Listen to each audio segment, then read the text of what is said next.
You're listening to the Journey to Launch podcast, How to Not Die Poor with Michael Arceneaux. Hey, Journeyers, I'm back with what I believe is going to be a wonderful conversation. This is the first time I'm speaking to our guest. His name is Michael Arceneaux. Did I pronounce that right? You got it right. Thank you. I was so nervous about that part. And Michael, he wrote an amazing book, which I actually read, called I Don't Want to Die Poor. And the reason why I'm excited to have you, Michael, on the show is like I have a personal finance podcast and brand.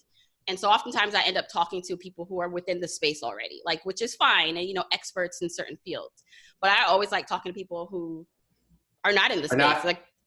There's no echo chamber here. It's like a real person with a real story. And you're such a good writer. Thank you. I appreciate that. So the way you put into words your experience with debt and still fighting through it, and as a creative, as an entrepreneur, I think it's amazing. And I think will help a lot of people because you are speaking to the people. So that's welcome. Very kind. So thank you. I appreciate that. Thank you for having me. So, all right. So I Don't Want to Die Poor. First of all, the title alone is just amazing. And I feel like that's what most of us, all of us who have not come from money, nothing is secured in this world. That's what it is. That's what's pushing us forward in this world. But can you talk a little bit about so the book itself seemingly is about debt, student loan debt, but you touch upon a lot of things. Right.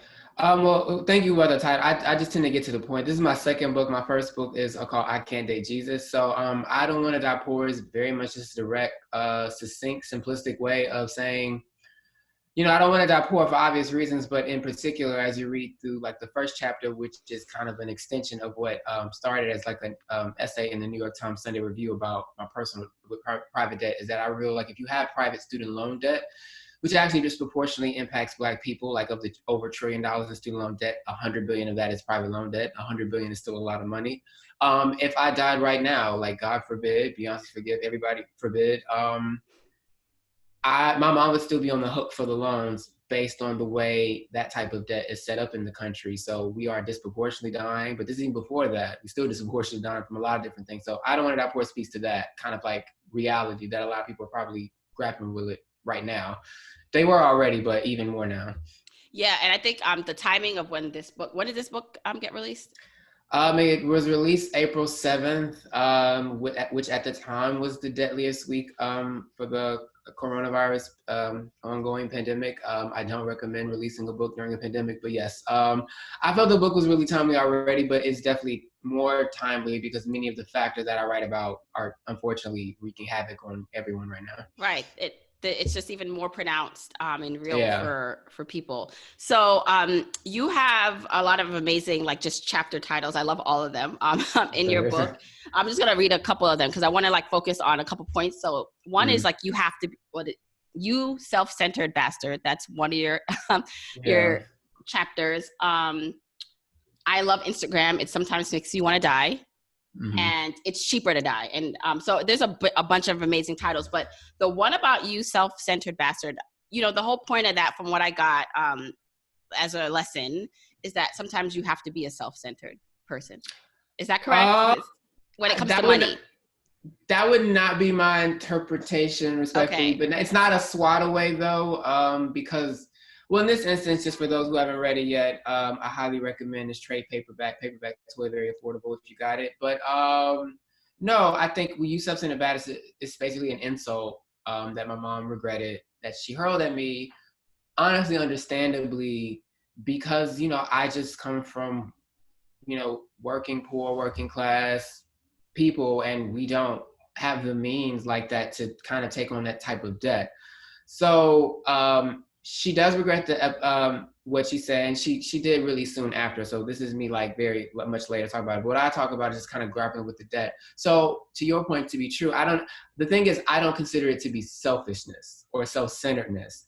I don't think there's anything wrong with, as much as the book, there's the marketing copy of the book chasing his dream. But if you really read the book, it's as much an indictment of the system at large, not so much me. So even though my mom had her feelings, which were justifiable, and I did what I did, not understand why people do what they choose to do to get ahead, or in my case, escape, an abusive situation. If you read I Can't Date Jesus, there's a lot of what's going on in the house. But yeah, I think it is important for people to kind of, sometimes make that choice, because we have to survive, particularly as I write it from a queer perspective. Like, I wasn't out at the time, but it was a lot of things beyond just trying to chase my dream. So no, I don't regret it, but yeah, I just want to make sure I don't encourage self-centered behavior, because I do think narcissism floats very highly within Americans, particularly in my generation. So yeah. Yes. Hopefully that was clear. I'm sorry. I was just trying to, okay. That's very clear. I mean, there is a fine line, right? Like, but I find, like, even I think for most of us who did not come from money, and we have to like pull ourselves up from our bootstraps and, work within a system that is just damaged, is that you have to make choices. And one of the choices you talked about was like, and what was taught to you is that, education by any means, regardless of the cost, like at that point. And with so many like young people, millennials, like my generation, like your generation, like you weren't taught about cost of college. It was something you just did to like get as far as you could, right? Well, yeah, to give my mom credit, like I don't come from folks who like went to like 4-year college like that. My mom was an LVN. She went back to school to become an RN. My sister did go. We were like the kind of the first from like, as I knew it, of like my family. But my mom didn't have any pretense about how expensive college was, which is why she lashed out on me. But, for a lot of people, what is happening to us with these private student loans is, frankly, Black people already at disadvantage because collectively we don't have as much access to certain things. So certain lenders will take advantage of that. My loans, which is impacting me and which is impacting a lot of people, and which will continue to impact even more people unless college is changed, is that it's the educational equivalent of a subprime mortgage loan. So yeah, there are certain things that I didn't know about going in, and I acknowledge that and I accept responsibility for it. But again, when I say like, it's as much an indictment of not me, but more so like the system itself, is because like social mobility is a lot harder to attain for people, and Black people in particular. Realistically, for some reason we don't even talk about it. But government jobs are usually how most people, Black people in particular, became middle class before they were able to like really go get 4-year education. The government has been decimating that. If you're under 40 and you're born in around Reagan, you really are set up to fail unless you were already born with money, if you really looked at it. So, we don't have as much money. They take advantage. So that's what I was really trying to highlight, particularly like this type of debt. Like, yes, if I could go, people ask me, would you go back and do it again? Yeah, of course, because unfortunately, I'm not done at the private loan route, but the reality is what I've had to take out all this debt to have the same advantages as like a middle-class white person, or hell, even like upper middle-class Black folks. Yeah, because what other option would a person like me have had? So it's about kind of saying, yeah, I'm hard on myself, and I'm telling you this is like the emotional way that I carried, as much as like the financial debt and how that impacted me. But it's also, again, saying like me learning to forgive myself for something I didn't need to be forgiven for, because while I did go in with, I wasn't completely green when you read the book, but I also couldn't take into account that, media as I understood it no longer functioned that way, because they didn't know how to deal with the advertising model. And for some reason, no one ever thought, like, over the course of 20-something years of broadband internet, or internet, that maybe you should get people to pay for the content. At least they get used to getting it for free. And then, so what I mean? Like, and then the Great Recession happened. So it's like, no matter what I would have pursued when I graduated, like even if I wanted to go to med school or whatever, I mean, maybe med school, but other jobs, the fact is we were all screwed. It's just kind of like, what were you going to do? Yeah, at the point that we were all, around graduating, there was like a lot going on. And you talk about in your book, like deciding like, or thinking through profession, like choices. So you graduated and you did media, or you graduated, your degree was in media? Is that correct? Yeah, I was a broadcast journalism major. I'm a degree in broadcast journalism. Very helpful. Nowadays, right? Well, but I appreciate my degree though. Shout out to Howard. Right. I learned a lot. You went to Howard. My brother went to Howard. So I think that like when you think about choices, right? Like at that time, was it consciously making a decision about choosing what you enjoyed versus not chasing the money or what was going to make you a lot of money? I knew journalism didn't pay a lot of money up front. I just had a fundamental belief in myself that I actually could really go the distance if actually given the opportunities. Like I really did study, frankly, how a lot of everyone moves in media. Like I literally was very much always into researching. My mom didn't let me really go anywhere in the midst of chaos, so I was on the internet a lot of the time, reading a lot, studying people like, oh, I like what this person does. How did they get to that point? So by then it was kind of like I mentioned, you know, I initially wanted to go like NYU or Columbia, and then I saw how much those cost, and then I actually knew someone around the corner from me. He went to NYU for a year, and then he dropped out because he didn't have enough money. That's like at the time like 30, 40 something $1,000 a year, and if you knew where we come from, nobody had that.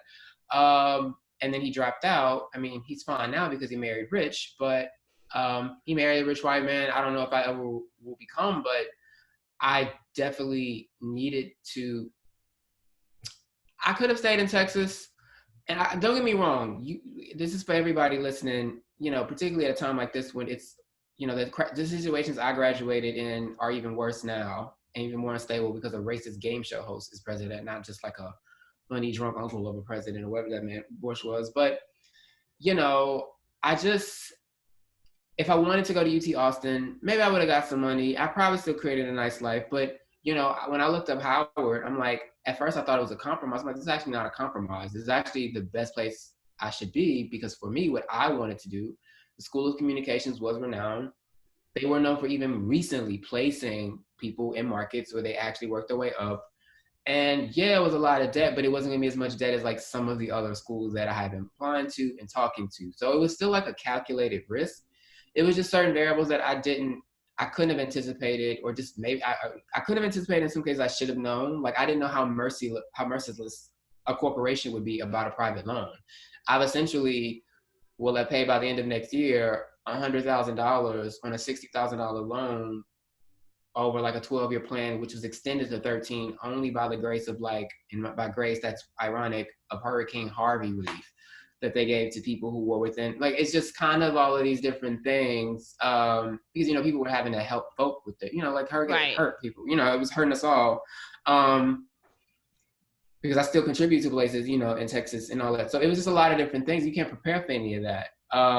So that's why, you know, in hindsight it's 2020, but as hard as I was on myself, you know, when you sit down, by the time I wrote the book, I was already kind of at, peace enough.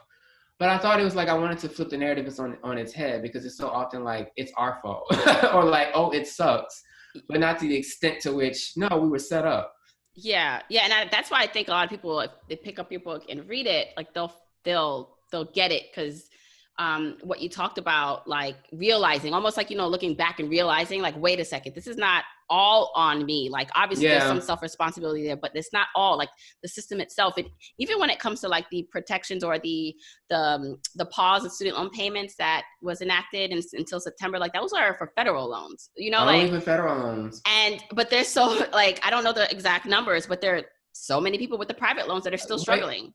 Just to even succinctly, though, I make sure I like attend anything, but you know, currently more than half of U.S. Black adults don't have a job, and a lot of those people probably do have student loans. And just statistically, they probably have loans like mine, maybe not as high, but just based on the way the payments are structured, and they don't bend with you. They don't negotiate like the government. Even if you end up paying more in interest, and it's all still a scam, they still work with you.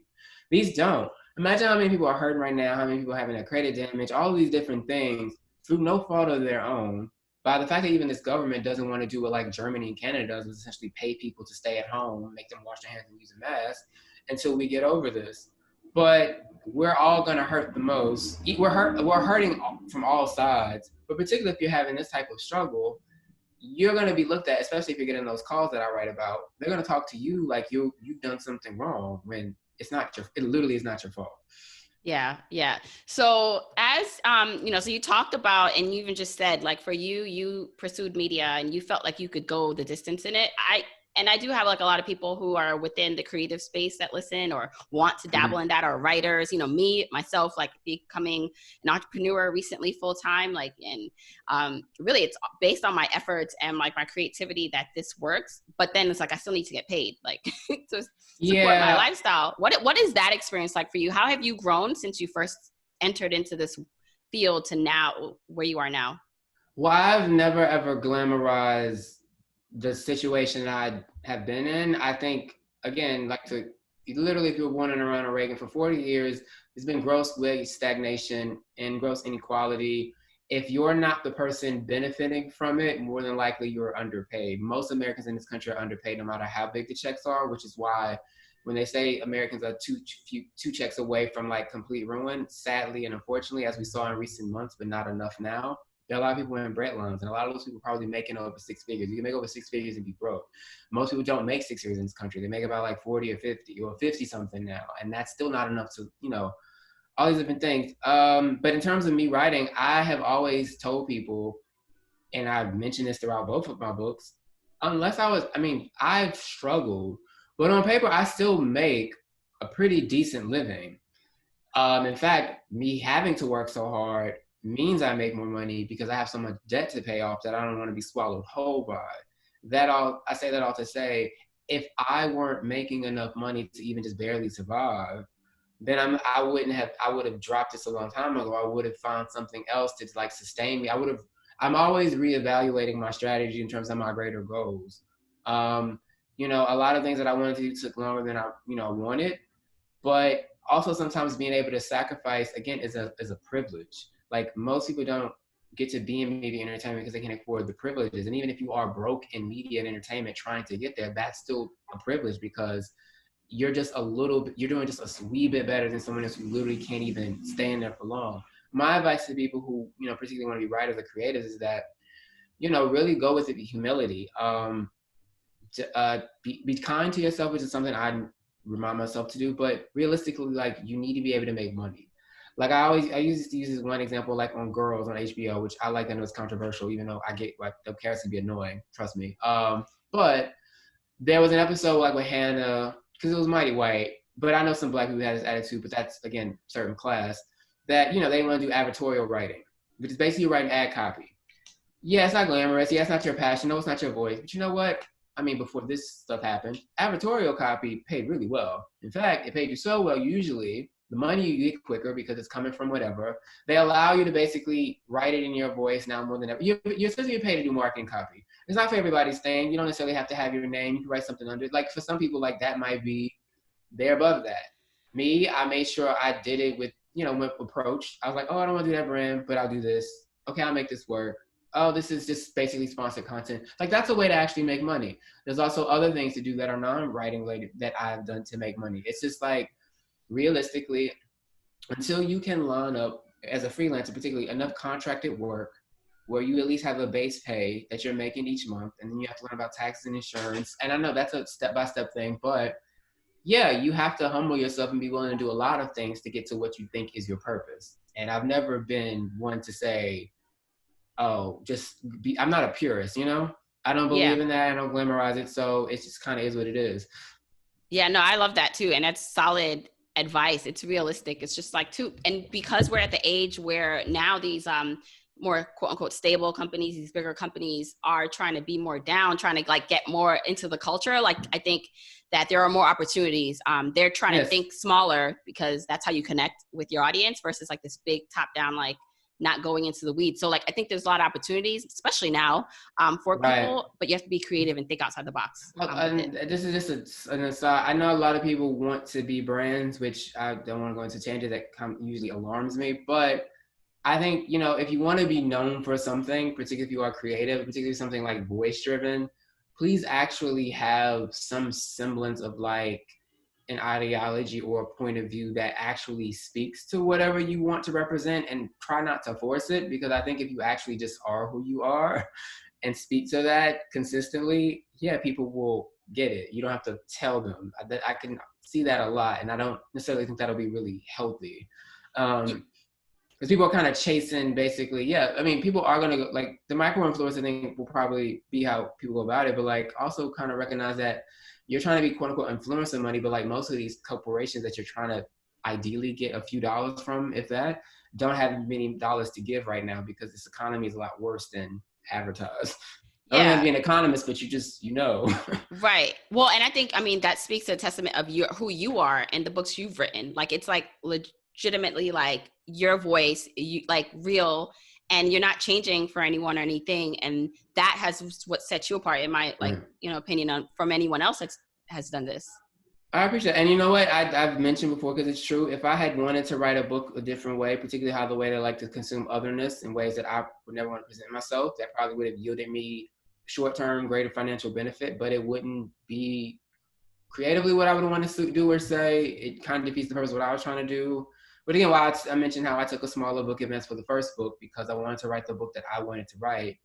And I knew that if I got to write the book I wanted to write, that it would have some commercial success. So this, thanks to that, other people now have gotten better book deals because of me. And I got a better book deal for the second one. So like, it's also keeping in mind that you being pioneering is not, I don't say that with ego. It's more like you're pioneering by virtue of the fact that white folks just don't let us in. So we are always kind of pioneer by default, but like also be considerate of the next person that your choices impact others, unfortunately, but also be cognizant of that. Right. Now, one of the things you talk about is the like healthcare part of things as being just an independent contractor, and how and I love your realness about your perspective of Obamacare and like just how that worked out for you. So can you talk about that a little bit? Okay.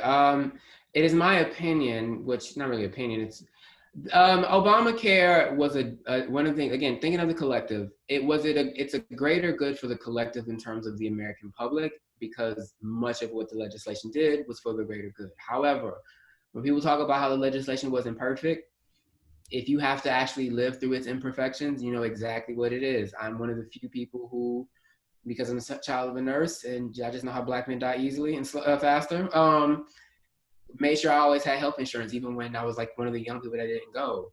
But once because of the markets, frankly, Obamacare, again, in my opinion, was essentially Rob Me Care, which is essentially what Bob Dole's plan was in 1996. And so it already off the bat wasn't like the best program to me for consumers. But again, it was for the greater good. That said, because of Republican challenges on all fronts in state courts, because of Supreme Court rulings, basically that insurance market is screwed. And it was already kind of bad before that, because essentially if you make over the median US income, you don't qualify for the subsidies. So you are prone to basically what might have been before $200, if less than that, for a health bill is now like $600 or $700. And if you're paying over $1,000 a month in student loans like I do, you can't do all of that at once. And so, and then you can find more expensive plans and you kind of juggle with them. But also they got to 700, literally some of these plans, is because so many of the, like Aetna got out of the market. Like it's a mess. So there's a reason why so many Americans only have insurance by name. There's a reason, and I basically write to the point how the health insurance market still, even if it's better than what it used to be, is killing a lot of Black people. And to the point, I write about losing one uncle to AIDS in my first book. And my second, who I reference in the title chapter about I Want to Die Poor, he recently died in the fall. Not so much he was in poor health, but his poor health was left untreated because of the cruelty of Texas and under Republican leadership and just general racism, including having no health insurance. So the chapter is called It's Cheaper to Die, because in many ways, when you look at the numbers, it could be. So why a lot of people are dying right now, because they basically devalue Black life, devalue the life of like basically the poor, working poor, which is most people in this country, even if we don't claim that title. Yeah, but a lot of people are dying right now simply for a lot of reasons, but just the fact that our healthcare system is so screwed. Right. Yeah, that's it. Yeah, no, and I think like you said, that line that when you cross it in terms of like your income to not qualify for things, and that's the same thing with housing. So I mean, all of it, yeah, it's that weird gray area where it's like, and then on paper, like it doesn't count for the fact that like if you're Black, you might be when you're starting from behind, you're starting from behind, and if you're Black, you're starting from behind no matter what. But some of us starting more behind than others. But these things are all designed to kind of like further trip you up, and which is why like on paper, sure, you and some white person might make the same amount of money, but your money is probably going so many different other places than this person, because they're born into generational wealth. It's one domino after another, and it continues to be unaddressed, which is why I think it's important for more of us to talk about it, even if we happen to like President Obama personally. Yeah, no. And again, just like that fine line, like sometimes it's just like that you cross over to where you don't get assistance. Like I remember my friend, like she was trying to look for somewhere for her sister who has a couple kids to live. And like the amount that you had to make to get a subsidy to live in this place, like if she was making that, like she wouldn't be able to like live now. Like she would be practically homeless. So I'm like, who is this actually helping? Because she actually really needs the help. But because she makes a decent amount, so therefore, thank God, she's able to like take care of her children. She can't afford, or she's not going to be approved for like this housing when she's the one that really needs it. You know, I think it's interesting conundrum. Yeah, and right now we're having this mass like a lot of these eviction pauses. Like a lot of people are like prone to like homelessness unless people like act in those subsidies as help and employment insurance runs out in July. Like we're kind of looking at a really dire situation, kind of like immediate in August when it already is. And it's again, like it's those things, like there's this wide middle between, everyone thinks they're middle class, but it really kind of is like this, and again, by design. And I think more of us have to, again, talk about this because a lot of us are being left out and just having to figure it out on our own. And that can eat a lot of us up. Again, like I write about it from perspective from like student loan debt, but like a lot of people are carrying debt in this country, and it does eat away at you. Yeah.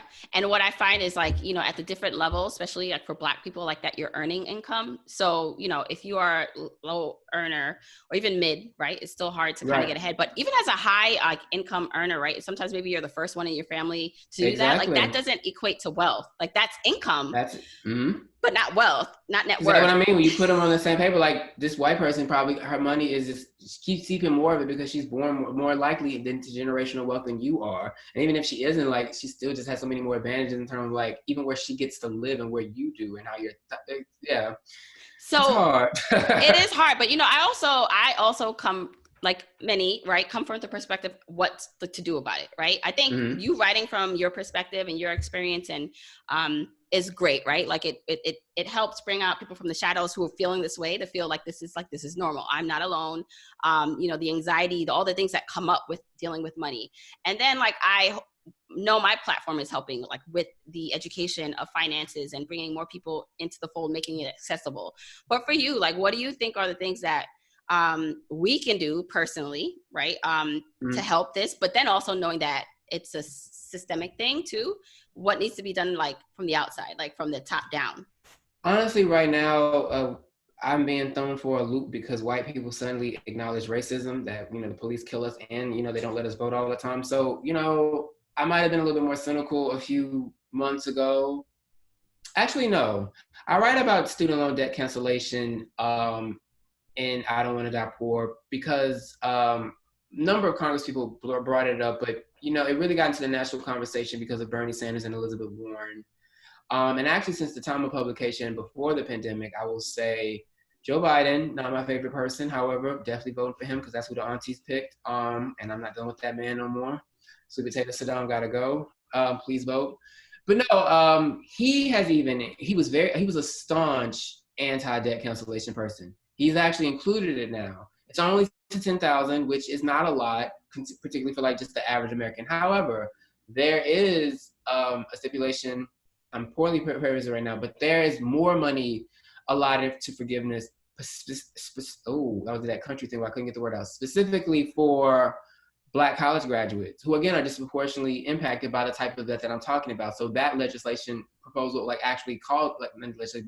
actually addresses that. And I think now more than ever, because unfortunately, that man has made this economic situation so much more dire for everyone, that I think it's going to take a lot of stimulus and climate, like all this legislation should kind of reboot the economy anyway. So I think we really have an opportunity to push for even more, because I think debt cancellation has already proved, like studies have already shown, if you cancel all of our debt, particularly our generations, like we would buy homes, we would have more money to spend. It would literally create jobs. It would boost the economy. Like our collective generational debt is dragging down the entire country. And it was going to be like this great mortgage crisis for us anyway. So why not use this opportunity to do something? And what people can do individually, look, again, I commend everybody that's been out on the streets for just to kind of get them laws off our backs. I was to be country again, but like, no, fighting about racial injustice. I just think just the same as, you know, we continue to have to basically fight for our survival, you know, once we can pass meaningful legislation in that regard, I think there's still opportunity. I mean, we can multitask, but you know what I'm saying? Like, there's opportunity, I think, now more than ever to really push people to, like, consider debt cancellation, because it really will benefit us. Because right now, the way things go, you know, yes, we can have a different president, but, like, we're still kind of sitting in ruin because the damage continues to be done. So I think there is opportunity there, but we all do need to be more vocal about it and hound these people, because they're at home, they ain't got nothing to do. They weren't doing much anyway. Right. Well, and two, like, you know, you talk about some of your highest career moments at the same time happening at your lowest, or just parts where financially we're just not on. Can you share a little bit about that? Because it reminds me of your whole, like, the Instagram I hate thing, like this reel that a lot of us put out. Like, yeah, I may look successful, you know, my house looks nice and like my Instagram pictures look good, but you don't have a clue what's going on financially, like, in my life. Well, also wanting me to kind of like upend the idea of a lot of narratives is also like, what does success look like in America right now for a lot of people? Being financially challenged and actually being hugely successful, depending on what you do, depending on who you are, depending on how you start, is probably more of a reality for a lot of people than, you know, they like to think. Again, there are a lot of people who are high earners who are now in bread lines by virtue of missing a few checks. But I do say, you know, because of the low advance, because of the reality, because of fundamentally, like, again, another thing that I can't control, no matter how much personal responsibility I take, is that I can't control the fact that people are always going to devalue me as a Black gay person, both, you know, in terms of criminal justice, racism, but also the casual racism of lower expectations. So me being perceived to have less commercial viability by virtue I'm Black and gay, and assuming people don't care, means that people are less likely to pay me for certain things, and I have to prove myself even more, which means I started at even more greater financial disadvantage. So that's how you can end up making the list and losing your health insurance around like basically the same week. It's because, you know, your accolades can mean something, but if they don't come with the money that you deserve, then what is it? It doesn't necessarily mean nothing, but it does put into perspective that, like, fundamentally the bottom line does matter as designed in this country. And until that changes, like, that's something we all have to kind of like face directly. So, you know, I wanted to also, you know, people think of Carrie Bradshaw and all these people, they glamorize certain things, but I also, thank you. I wanted to paint a realistic picture of, like, you know, and it's not just me, there are people like Samantha Irby that do it, but I really wanted to make also just an indictment of, like, the system, because I don't want people to say, oh, being a New York Times bestselling author is truly great, but that doesn't necessarily pay the bills, at least not immediately, and people need to know that. Yeah, so the New York Times bestseller, getting to the New York Times bestsellers list. We're very grateful. Very grateful. But then also, you know, I think you said that's when you couldn't pay your health insurance that same week, and because I mean, I got paid like $15,000 for that book when other people were probably getting at least 50 or maybe 100, or some people even more. So it's that. It's like, yeah, I mean, and here, and the caveat is I out earn, so now I actually get royalties. Most authors do not. But, you know, if not for the generosity, and I don't ask for things, if literally not for help, if not getting over my own ego and pride, that could have been a disastrous summer for many reasons, accolades and all. And it was already like a struggle. Right. And, you know, so a lot of people, and one of the things that I thought about asking you was about this idea that, you know, when it comes to money, some people will feel it's not taken care of. It's out of control. There's issues going on. And then, like, there's other areas of their life that are not so great either, whether that's health, relationships with other people, right? Romantic or just platonic, whatever. And sometimes you just think, well, that's my money issues are totally separate. And oftentimes, you know, they're all interconnected, and you don't really realize that, like, because you're not thinking about it in that way. You're just like, well, yeah, I have money problems, but how is that affecting all these other things? Like, exactly. One thing about the book is that I even learned while writing it, because it turned out to be a much more difficult 2019 than I imagined, kind of for some of the reasons why I thought about it. I literally thought I was over much of that, but is that, you know, it impacted every facet of my life in more ways than I thought. And when I really sat down to kind of like write everything out, it became even clearer to me. So it actually even kind of influenced the writing, like the change of certain things. I'm like, oh wow, so it was cathartic in that regard, but also I really, you know, if people can afford it, because I'm also, again, aware of how difficult times are right now. If you are struggling with debt and the again, like the emotional debt as much as the financial. I do write and I don't pour. Like I try to lend voice to people who I know it's hard to communicate those feelings, and I know because it's been so hard for me. Because a lot of I Can't Date Jesus is about basically intimacy and finding pleasure as a way of forging my own identity, independent of like religion and like an upbringing. But what I came to like know is, see is that writing about money is far more intrusive and personal. It's actually scarier to write about because you're admitting like, oh, you're successful, but you felt broke. And even your broke is technically more than most people, like it's just all these different things. But like, again, that debt that I carry is just, I actually just started paying off some of the private loans this week, and I literally teared up, a week ago, because I could literally start to feel the weight off. Yeah. And that's powerful. Like you just said, like writing this book was more emotional than the other book, which was about like, and that's the thing, like money, like intertwines. It's such an important part of all our lives. It's like, it dictates everything we do, and what we can afford to walk away from, jobs, situations that are not healthy, like spending time right with people that you love, family, like it seeps into every area of our life. And I think it would be like the number one thing we learn about in school, and that the number one thing like we talk about with our friends, but it's not. And so I hope that your book, and my platforms like mine, my podcast, just like the fact that we talk about money, like will help normalize conversations between people. I agree. I very usually uncomfortable talking about money, so this is something it was good. It's for the greater good, so I appreciate it. Yeah. Okay. So Michael, tell everyone where they can find more about you and get your book. Well, I am available wherever books are sold, and I did do the audiobook, if you don't mind the slight twang. So I Don't Want to Die Poor, Michael Arceneaux. On social, I am Young, spelled the regular way, Sinick. That's Young Cynic. It was a joke from a blog post. Remember those? But it's too late to change it because it's not worth coming up with another name. I really appreciate you making time and space for me. It's been really great to talk to you. Thank you, Michael. You have a good one.